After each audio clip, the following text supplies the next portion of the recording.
His bark once shook the steel walls of the shelter, loud, defiant, alive. But tonight, the only sound was a low, broken whimper. The German Shepherd lay curled in the darkest corner of his enclosure, his back streaked with fresh bruises barely hidden beneath patches of thinning fur. Every time footsteps echoed through the hallway, his muscles tensed, but he didn't raise his head. He knew those boots, and what followed them.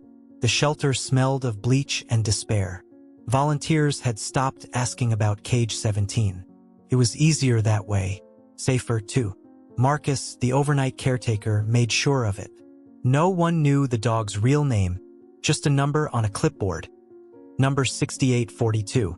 But if you looked into his eyes, even for a second, you could see something had been taken from him. Something he once guarded with fierce loyalty.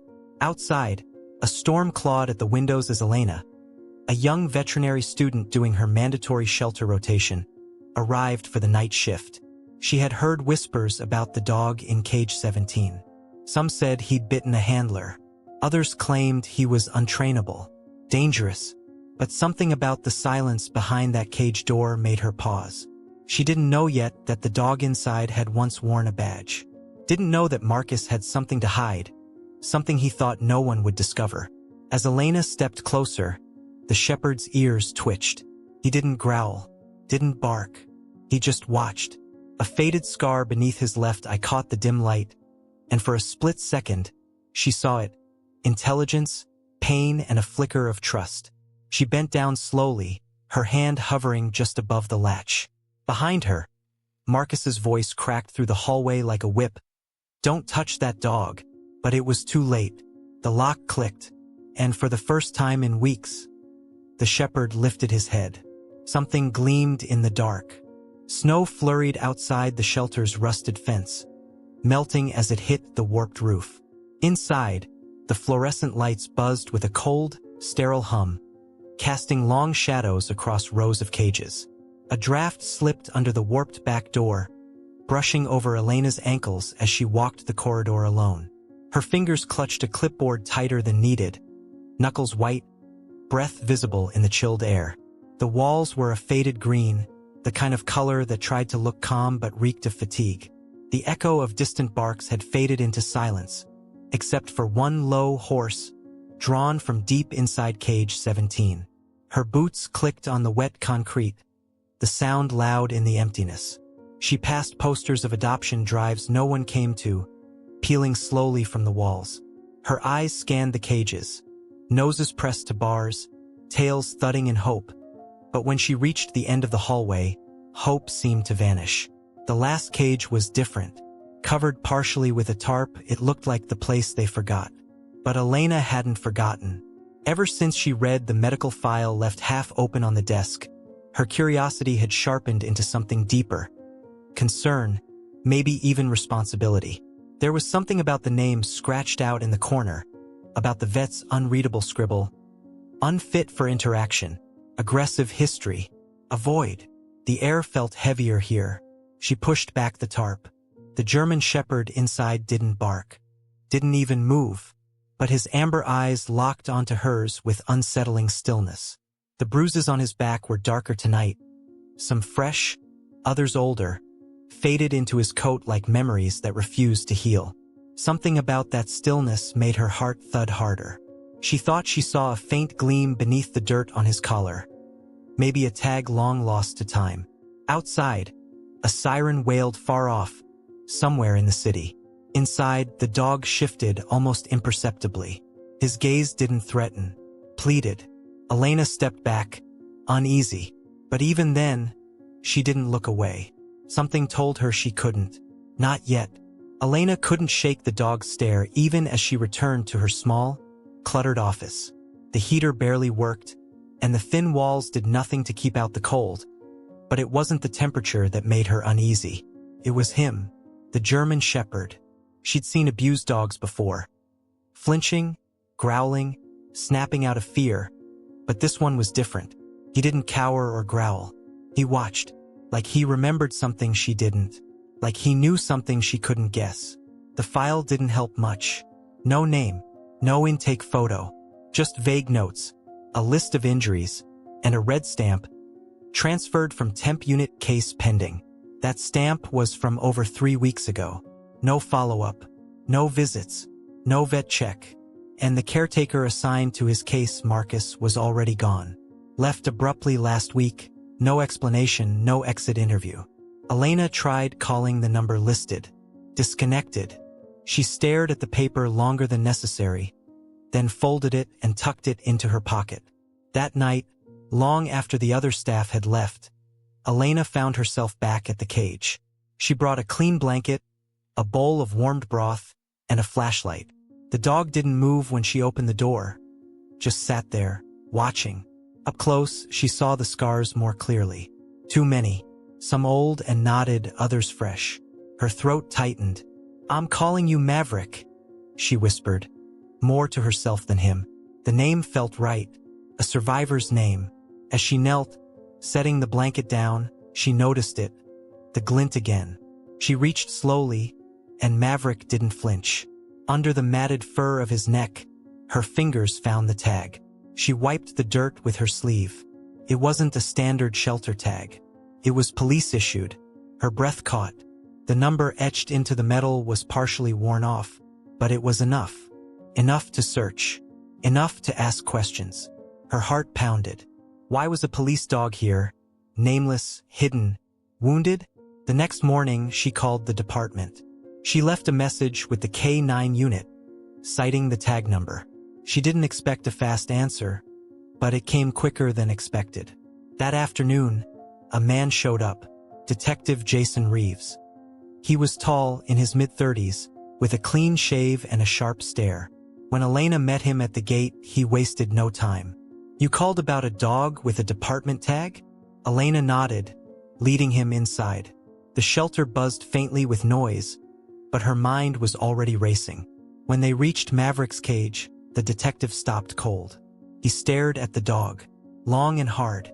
"That's Duke," he whispered. "Duke, my K9 partner. He went missing 2 months ago during a raid. They told me he died, that he got shot and ran off. We searched for days, no trace. Then they shut the case." Elena's eyes widened. "He's been here for at least 3 weeks. No microchip came up when scanned.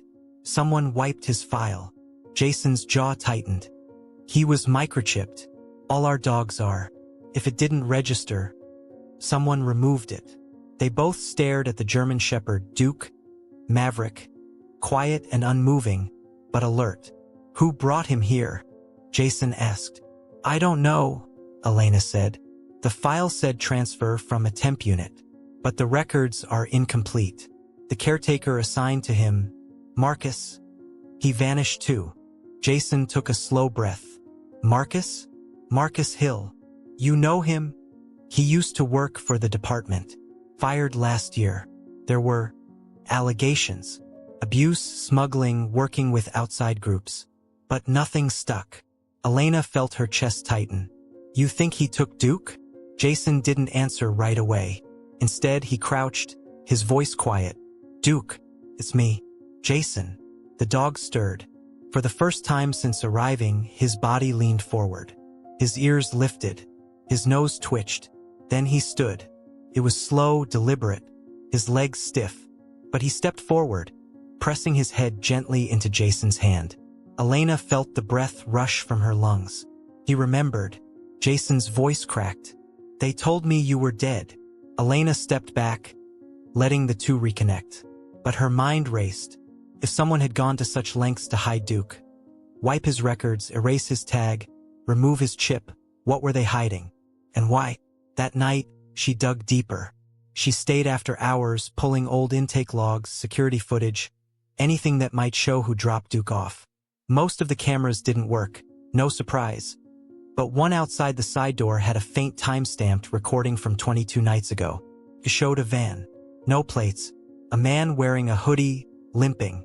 He dragged the dog by a leash, shoved open the side door, and disappeared inside. It wasn't clear, but Elena recognized the walk. Marcus. She cross-referenced the shelter's visitor log. There it was, his name scribbled in shaky handwriting the same night. She called Jason. When he arrived the next morning, They went through the footage together. His reaction was immediate. That's him. That's Marcus. They drove to his last known address. Abandoned. Neighbors said he hadn't been there in weeks. But one old man remembered a detail.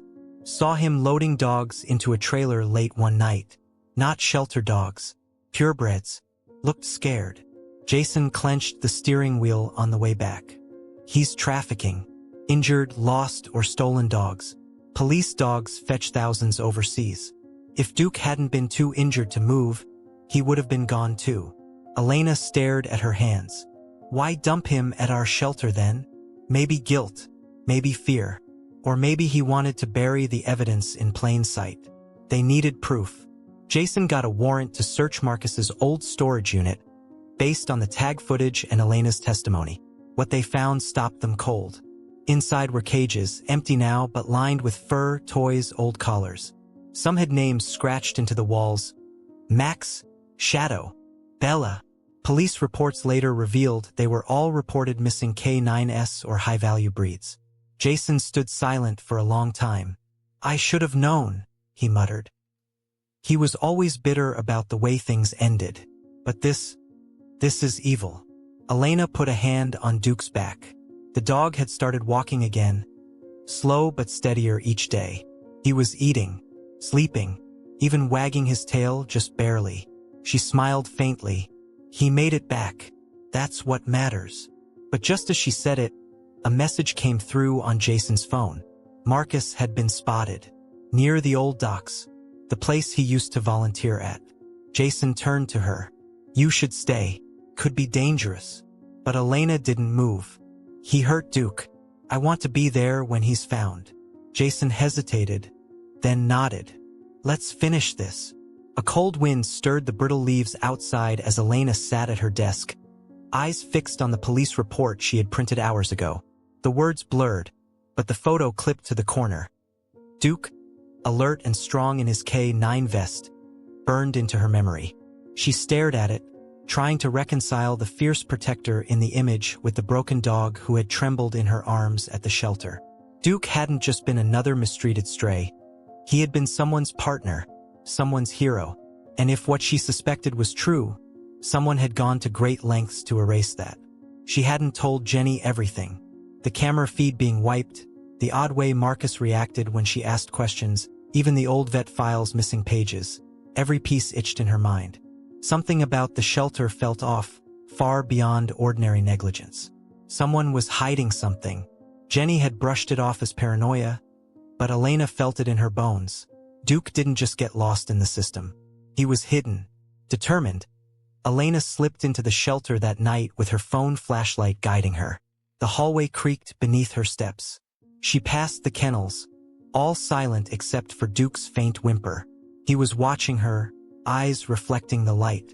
Elena paused by his door, crouching. We're going to fix this, she whispered.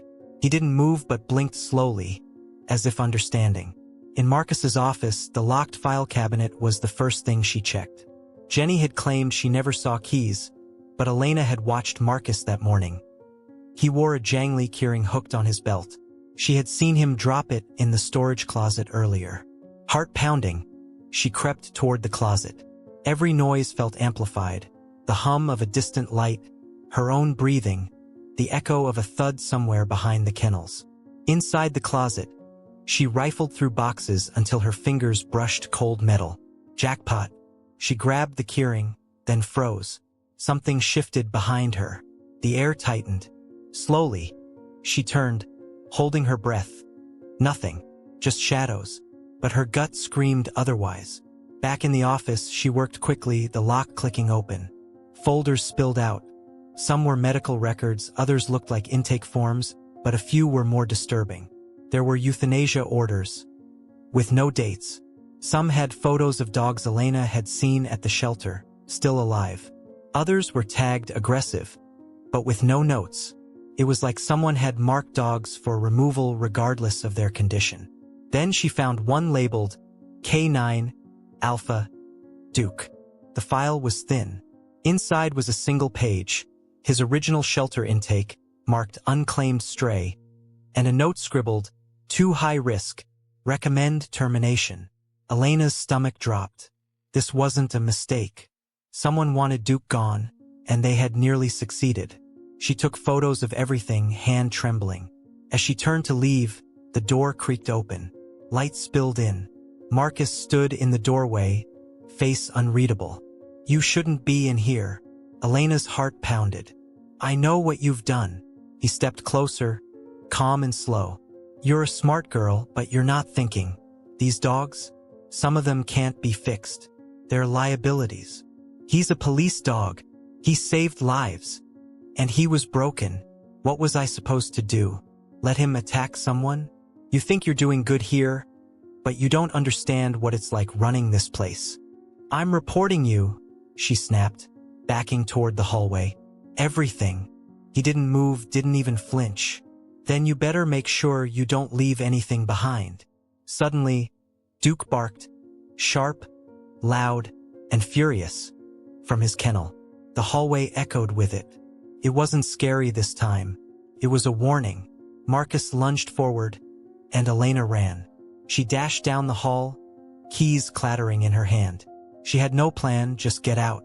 She raced past the kennels and skidded to a stop by Duke's. Without thinking, she jammed the key into the lock. The door swung open, and Duke bolted past her like a bullet. Marcus was rounding the corner when Duke collided with him. The man went down hard, growling from the dog louder than anything Elena had ever heard. She yanked her phone from her pocket, filming everything. Marcus's twisted expression, the keys, the open kennel, Duke standing over him like a shadow of justice reborn. Police came within the hour. Elena gave them the files, the footage, and everything she documented. Marcus didn't say much after they cuffed him. Just stared at Duke as if the dog had come back from the dead. Outside, dawn was breaking. The sky blushed faint pink over the trees. Elena sat beside Duke, who leaned against her leg, calm now. Patrol officer approached, Jason Reeves. His face was pale with disbelief. He knelt slowly in front of Duke, calling softly, "Duke!" The dog blinked, then stepped forward. His tail wagged once, then again. Jason swallowed, tears springing to his eyes. "You found him!" Elena stood back, watching the reunion, heart swelling. The pieces had finally fallen into place. Duke hadn't been lost. He had been buried, but now he was found. And someone had to answer for everything done to him. Jason looked at her. "I don't know how to thank you." "You don't have to," she said quietly. He already did. The courtroom was cold, echoing every shuffled step, every cleared throat, like a silent witness to the weight of what had come to light. Elena sat in the front row, her eyes locked on the man in cuffs. Marcus. He no longer wore the smug, dismissive smirk that had once accompanied his every excuse. Now his face was hollow, pale under the fluorescent lights. Across the aisle sat Officer Jason Reeves, his hand resting protectively on Duke's thick fur. Duke, once forgotten, broken, and left to die, was now the centerpiece of a case that had rattled the community. The prosecutor detailed every falsified record, every euthanasia order stamped prematurely, every attempt to cover up Duke's true identity. Elena's phone footage had gone viral. Duke's explosive leap toward Marcus had sparked not just justice but public outrage. News vans crowded outside, and petitions for animal shelter reform were flooding in across the state. Marcus, once untouchable within the local system, now faced criminal charges including animal abuse, falsification of government records, and obstruction of justice. But while the trial brought justice, it was the reunion that marked the true climax. A week earlier, Duke had returned home with Jason.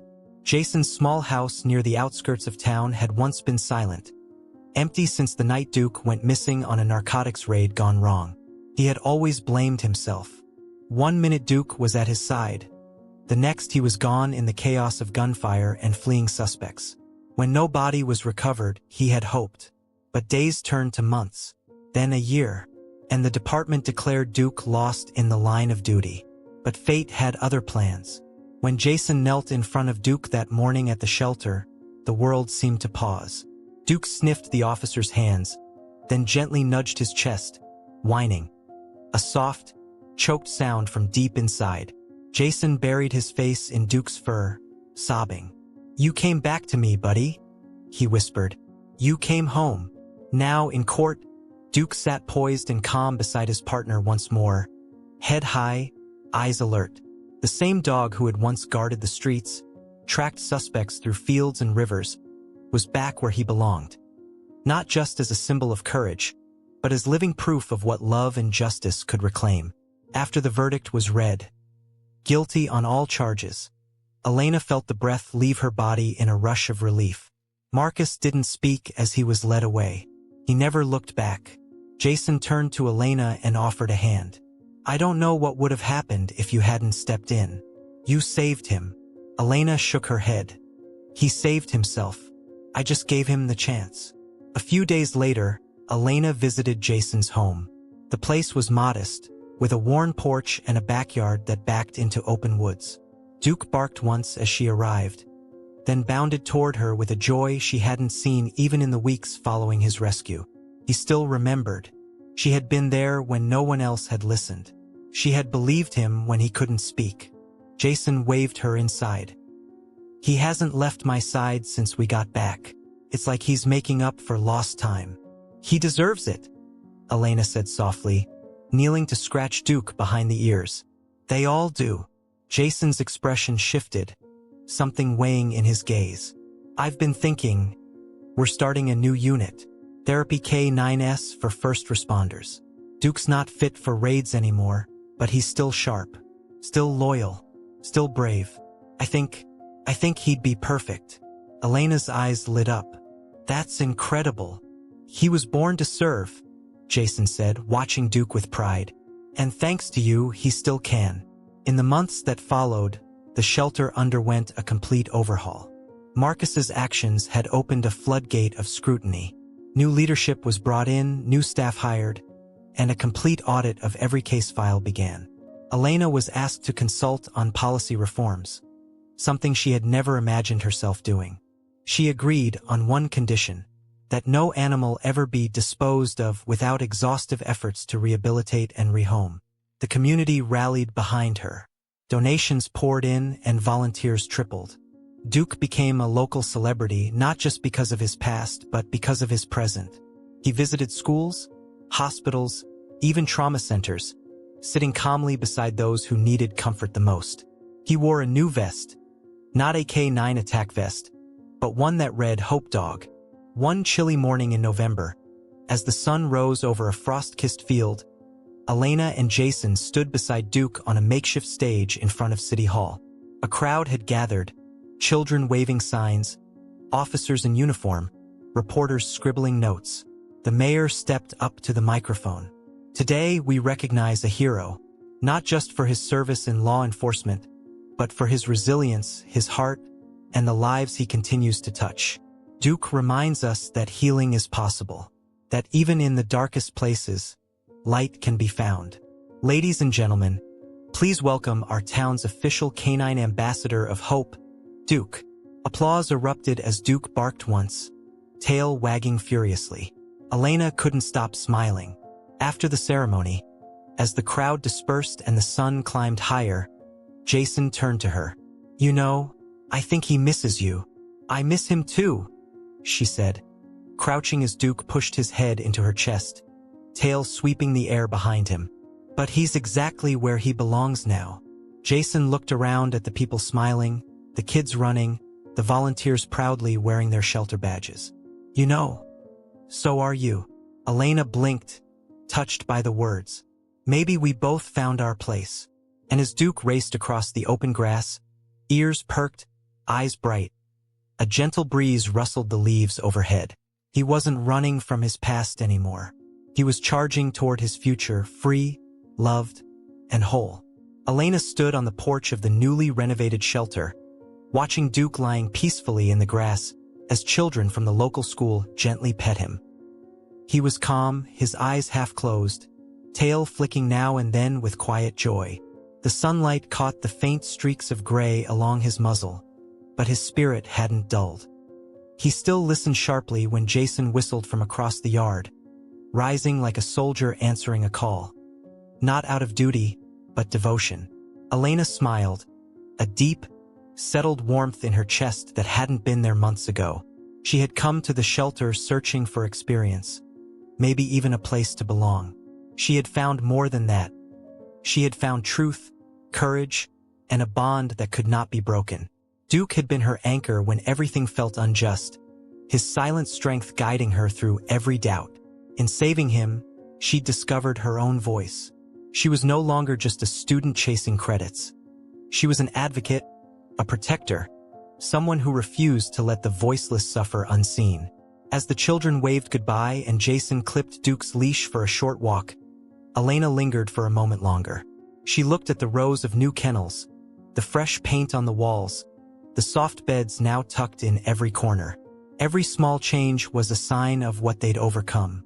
The darkness had passed, not forgotten but transformed. She knew the world wasn't perfect. There would be more battles, more animals in need. But for today, this moment, everything was right.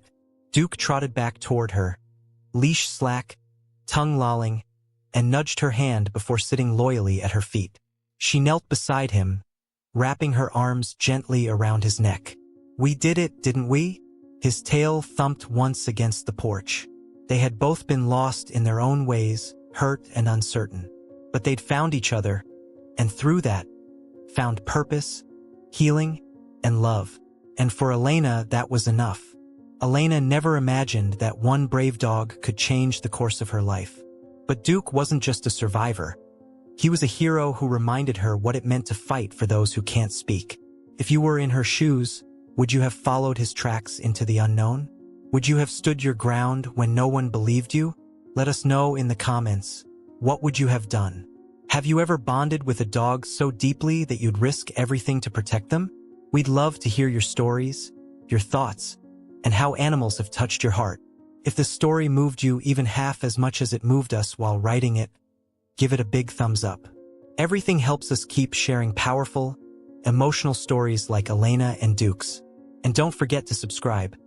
There are so many more stories waiting to be told, stories of loyalty, rescue, and the unbreakable bonds between people and their dogs. And finally, share this with someone who loves dogs as much as you do. You never know who might need a story like this today, because sometimes all it takes is one loyal dog and one brave human to remind us of the goodness that still exists in the world. Duke found his home. Elena found her purpose. What will you find?